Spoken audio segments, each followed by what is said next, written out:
Hetampur government model স্কুলে বন মহোৎসব অনুষ্ঠান করছে প্রশাসন, আর সেই অনুষ্ঠানে স্থানীয় বিধায়ককে আমন্ত্রণ জানানো হচ্ছে না। রাজ্য সরকার প্রতিটা মুহূর্তে প্রতিহিংসার রাজনীতি এবং দুবরাজপুরের মানুষের মতামতকে অবজ্ঞা ও অপমান করে চলেছেন।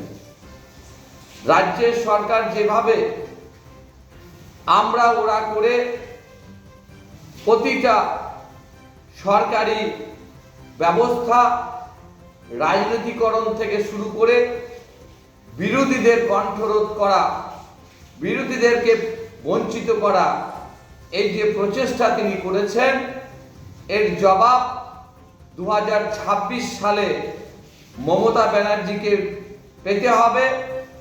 এবং এই ব্যবস্থার সাথে সরকারি প্রশাসনের যে সমস্ত আধিকারিকরা তারা এই ধরনের রাজনীতির ইন্ধনে কাজ করছেন, তাদের অবস্থাও একই রকমভাবে হবে।